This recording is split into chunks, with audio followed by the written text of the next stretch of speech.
Our continuing coverage of Conference USA Media Day here in Dallas, Texas. We go to the men's side again, and joining me from our far right, Danny Manning, the head coach at the University of Tulsa. Danny, good to see you again. Nice seeing you. Head coach at UTEP, Tim Floyd.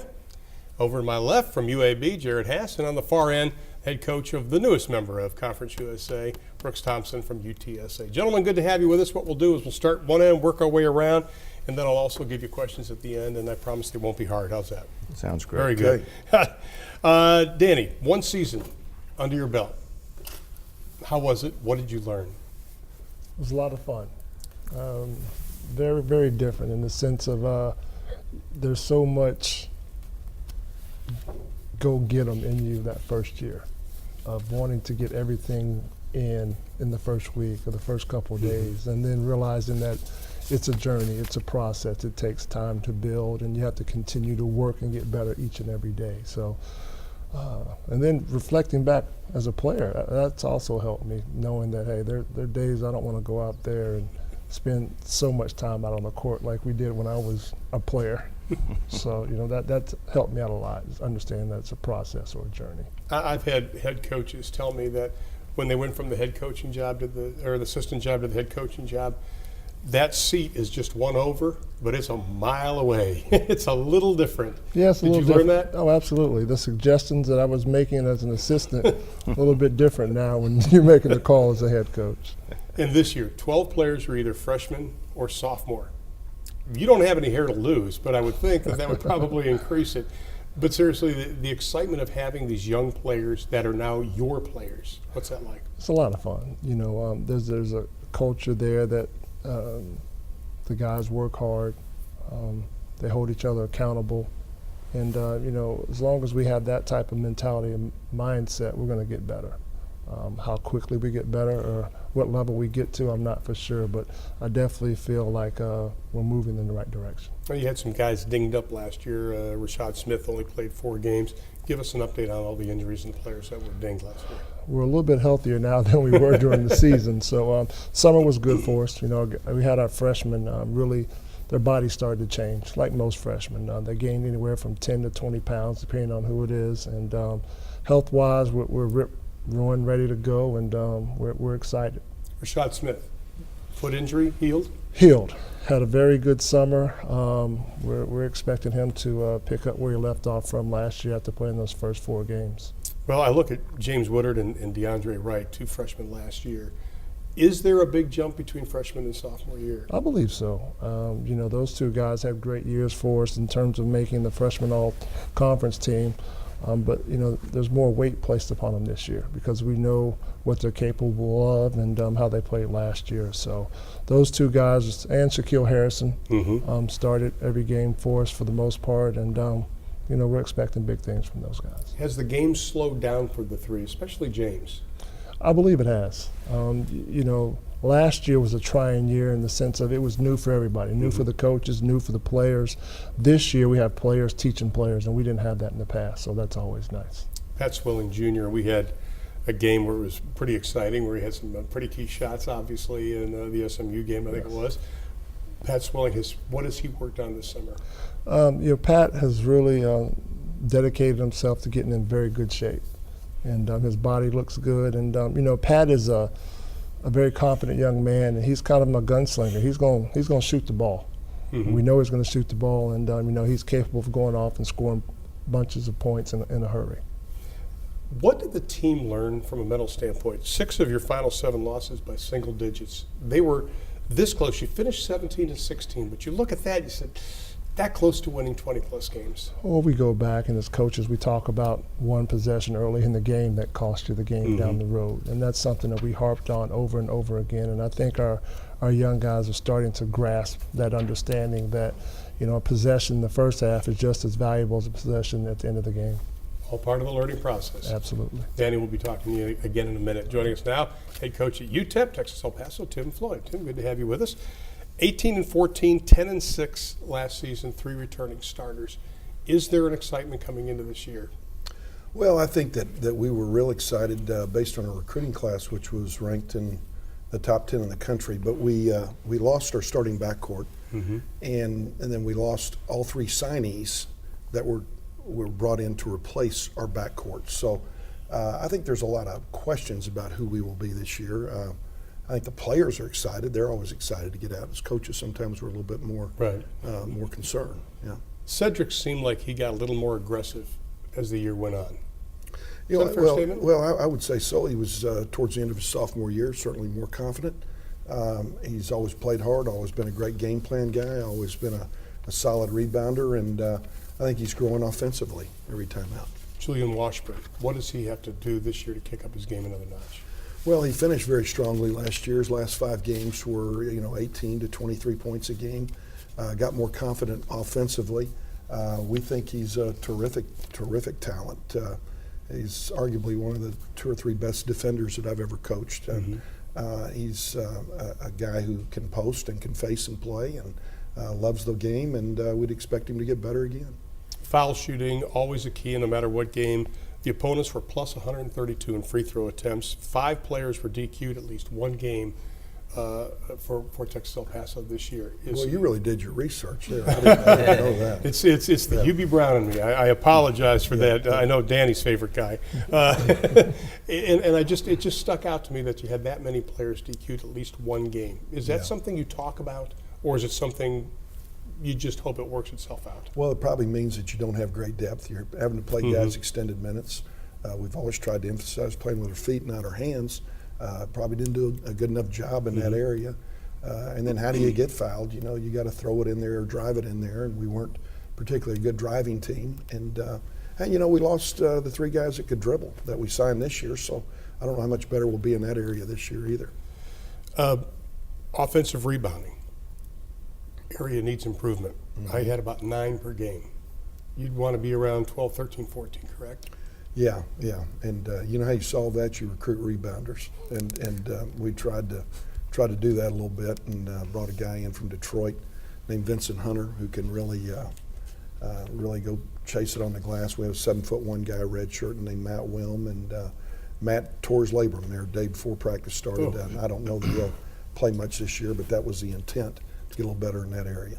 The fact that the league seems wide open this year, is that a pretty fair statement? Because Memphis was always coming in as a proverbial favorite. Is the league a little more wide open this year? Well, I think that we all sitting here probably have tremendous questions, just like they did in this football season going in, about who each other is. And, what's going on down at UTSA, personnel-wise, what's going on. 40% of all freshmen transferred by the end of their sophomore year. So, who did he retain? Who did they retain? Who's going to be who? What styles of player are we facing? I really don't know. I couldn't tell you. I know this. I've played him once and lost, played him once and lost, played him twice and lost both games. So, putting ourselves in that discussion at the top would probably be a real stretch right now. I think he's circled a I'd couple like of to keep games that this year. record that way. I may be wrong, but I think you put me up here with these 3 guys for a reason. alphabetical order. That had nothing to do with it. Joe will be talking to you in a minute. Jared joins us now from UAB, and Jared, we talked to Danny about second year. How different are you this year coming into the season than you were last year at this time? Well, we are somewhat different. But Coach Floyd, when he was coaching at Iowa State, he did get us at Kansas too. So there you go. He's beat my butt a couple times. So, but anyway, I've learned a lot. Our team, I think, is going to be very different. We only, people talk about us as a very experienced team. A lot of guys coming back. We only have 5 guys on the roster from last year that are returning. Now all 5 of those guys have proven, I think, that they can play at this level and be successful playing at the Conference USA level. And then we're adding 6 new guys as well. But last year was a learning experience, but I also think that maybe the biggest compliment I can give Coach Williams was nothing surprised me. I felt prepared. Doesn't mean I was any good at any of it, but it does mean that I wasn't shocked by it, and I attribute that to Coach Williams. I talked to a lot of first-year coaches, and it's not so much the X's and O's, it's the other stuff and the time management. Did you find that to be true? Yeah, and there's only so much you can do. Your days are going to be busy. There's a lot going on, from recruiting to working with the media, working with boosters and things like that. So that's just part of it, and I don't think you can really prepare for that. And it's just, again, part of the job. But I don't think anything shocked me. But it was a busy time. 17 home games this year. You had 15 home games last year. But the big one, I think everybody's already got circled, December 1st, Bartow Arena. You talk about North Carolina coming into town. How important or big is that for your team, the community, but not to get it too far out of perspective of what it is? Yeah, I mean, it's a great game for us. I think it showcases us against one of the best teams in college basketball, one of the best programs in college basketball. It's a great for the excitement. It's great for selling season tickets. But at the end of the day, like you said, it's one game in the grand scheme of things. And on that day, we're going to do our very best and see what we can do. But it's, again, that game, win or loss, will not define our season. Let's talk about some of the players, because Rod Rucker, what kind of player is he, and what has he worked on and needed to work on in order to improve his game this year? Yeah, at the end of the day, he's a warrior. And is he a 4-man? Is he a 3? Is he a 5? Is he a 2? He played 1 sometimes in high school. So he's a guy that can play all over the court. But really what defines him is his work ethic and his just mentality of being very, very aggressive. He has worked tremendously on his body. I think he's become bigger and stronger. And then shooting the basketball, a skill set, we may try and move him a little bit from the 4 to the 3, depending on certain situations. But at the end of the day, I think he will play a lot inside and play to his strengths. And one of his strengths is rebounding the basketball and scoring the basketball around the rim. Jordan Swing, he went to Lithuania this summer, played with athletes in action. How did that help him, you think, get ready for this season? I think playing against high-level competition is always good, and that's what he did. Had an experience of playing with and against a bunch of high-quality guys, and he came back. His body looks good. I think he's motivated for his senior year to make sure he goes out the right way. The fact that your team won 6 of the final 9 regular season games, was that a positive? Was that something that you can build on, or is there too much space in between last year and this season? No, it's positive. I think we did some things, from the coaching standpoint, and the players did some things as well to really buy into what we were doing. And we certainly had our limitations, but I do think we were playing hard, we were playing together, and and that at the end of the day is really what you're trying to get after. And so we didn't finish exactly how we wanted the season, but it was towards the end of the year, it was an upward tick anyway. Final question, give us some names that we should be aware of that may have surprised you already this year in practices. Well, we have 6 new faces and 3 freshmen and 3 junior college players. Just the natural progression. I think the junior college players are a couple years older. I do think the freshmen will really be a core for our team in future years. But Chad Frazier's a point guard, who a junior college kid I think has a chance to be really a special player. 6'4", can shoot it, can drive it. C.J. Washington, another junior college kid that can play inside, kind of complement the current front 4 and 5 that we have already, and as skilled, can face the basket a little bit. So we're excited. I think we have a good nucleus of guys, and then they've done a good job welcoming the new guys in. And I guess that's part of my job, is make sure they mesh together. Sure. Best of luck to you this year. I got one more question for you. Before we do that, let's go to UTSA, newest member of Conference USA, Brooks Thompson, their head basketball coach in his 8th season for the Roadrunners. Good to see you again, my friend. Great to see you, Ron. What's it like coming into Conference USA now? You've been into a few conferences over the last few years. We have. It's we're excited about it. There's no doubt about it. We think it's a great league. But, we've been in the Southland for so long, and then went to the WAC last year, and it was a learning process there of learning the coaching styles and the venues of where you have to go and play. And now we get to come into Conference USA and try to understand what these guys are and what their tendencies are. So we're really excited to be a part of it. We know it's a very good conference. It's going to be a very competitive league, and we look forward to our future in Conference USA. Well, last year you kind of went on a run there at the end of the year. You won 2 games in the WAC tournament.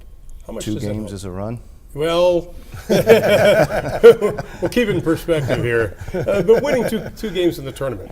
It was great because we played a very good Louisiana Tech team in the second round, and they're very well coached by Mike White, and they had a tremendous season last year, and it's a shame at that level that they lost to us because they were an NCAA tournament team. I thought they were that good, but our guys. They fought all year long. It was a tough year for us in the WAC. The competitiveness and the level of play was different than what our guys were used to, and that's going to help boost us into Conference USA this year. But to win those 2 games and to beat Louisiana Tech, who's the #1 seed, it was a great win for us. But it just shows the character of the kids that we're coaching. We have a very, very high character team. And I enjoy coaching them, and it just shows that they just wanted to keep going every day in practice and do the things they could to win. Well, you lose Michael Hale, the third, 115 assists last year. Couple that with the fact the season hasn't even started, you're already dinged up a little bit. We are banged up.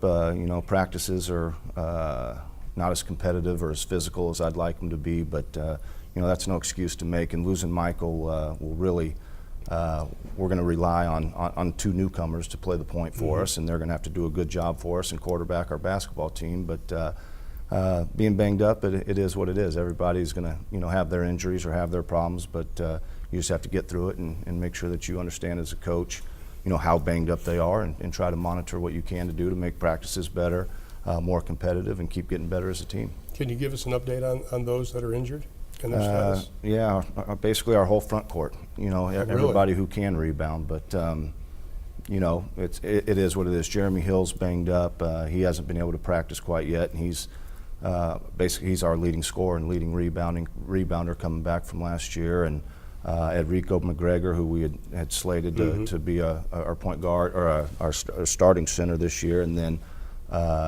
Kai Sherman is banged up as well as a 7-footer that we recruited and got out of North Idaho Junior College. So we're banged up, but we're getting better every day. One thing UTSA has always done in the past is the first couple weeks of the season, you guys are gone a lot. I think last year we figured out that you were 24,765 miles, 4 different time zones. This year you're playing 4 of your first 5 at home. How important is it to get going on the right foot? Because usually you're gone and you're playing some top 25 teams. Yeah, and we are, and we play those guarantee games to bring things in. But last year, I guess I did a poor job scheduling, but I really tried to schedule towards this year, knowing going into Conference USA, it's a tremendous league, and not that the WAC wasn't, but we had to play some games on the road to try to get some home games, to try to get some wins and some confidence in our guys to be able to get ready in the preseason, to make sure and get ready for the conference season. And I hate to bring football into this, but how much has football upped the notoriety? I lived in San Antonio. I knew what it was all about.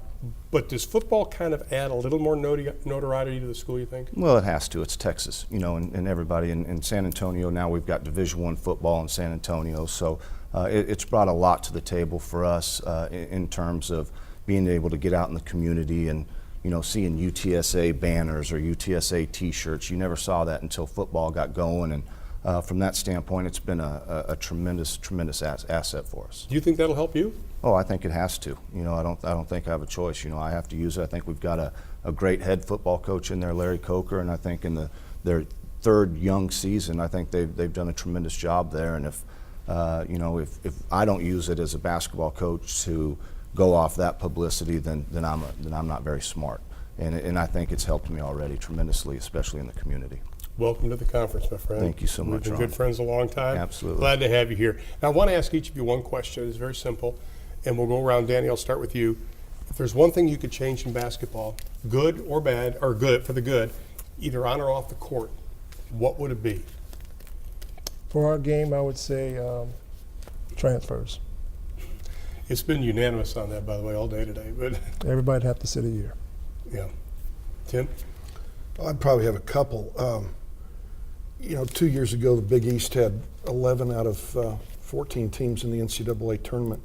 I think they should have all 14. The Big Ten had 12 teams, and they only got 8 teams in. They should let all 12 go. In addition to that, I'd probably start on the transfer thing. I think it's out of hand. It's ridiculous. On one hand, as coaches, we're being held accountable with this APR thing that the fans really don't care about, don't want to hear about. Right. All they should know is that it can keep us out of the NCAA tournament, or a coach can lose his job. So we're being held accountable on one end by the NCAA on this APR thing. On the back end, they're opening the floodgates for kids to leave and be immediately eligible, which is encouraging kids at the first case of tampering to leave, go someplace else. And now he and I are both dealing with a new issue that's on the horizon and could trend, is kids trying to get out of their national letter of intent. And if we're going to recruit guys for 3 years, then they should honor their commitment, because they don't have to sign it. They don't have to sign the letter. They can just sign the scholarship papers. But if they're going to let kids go now, anytime there's a new coaching change in their hometown, then I think that it's a problem for all of us down the road. Kind of makes Sorry for the lengthy answer. No, that's fine. It kind of makes you hesitant to redshirt anybody now, Yeah, it especially. really does. Jared? Well, yeah, and they both said, talked about it, and I think it is a scary, we're in a scary spot for college basketball. I do think our product in general is really good. I think it's a very exciting time, but it's also something that some of those things need to be addressed, and I think they will be. But it's in the game itself, I think there's some rule changes going in this year where I think it's going to be hopefully reward skill as opposed to just physical toughness and that kind of stuff. And I think that can be good for the game as well. I think the more we can get into more scoring and higher tempo games, I think it will be a good thing. Brooks. And I hate to be last on this question because I think those guys hit some very big concerns of our game. And I think, to piggyback what each of them said, I think you have to talk about the transfer deals. But I think the biggest deal is, you can't coach the way that you want to coach. I think these young people and the AAU programs and high school coaches need to be accountable for the product that they're giving us as coaches, and we need to be able to coach and be able to discipline the way that we need to. And APR is it's a huge issue, and we've been we've done a great job with our APR, but these young people they know and they know that they basically hold us hostage. And I think as a coach, you need to be able to coach the way that you want to, coach the right way, and hold young people accountable, because we're here to get them a degree and groom them as young men, as high school or junior college kids to come in to, how they can live their lives. And that's our jobs as coaches, and we have to be able to do that. What a concept. Hold people accountable. Gentlemen, thank you. Brooks, welcome to the conference. Wish all of you the best of luck. We'll be seeing you during the season. Thanks a lot. Thanks, We'll be Ryan. back. Okay.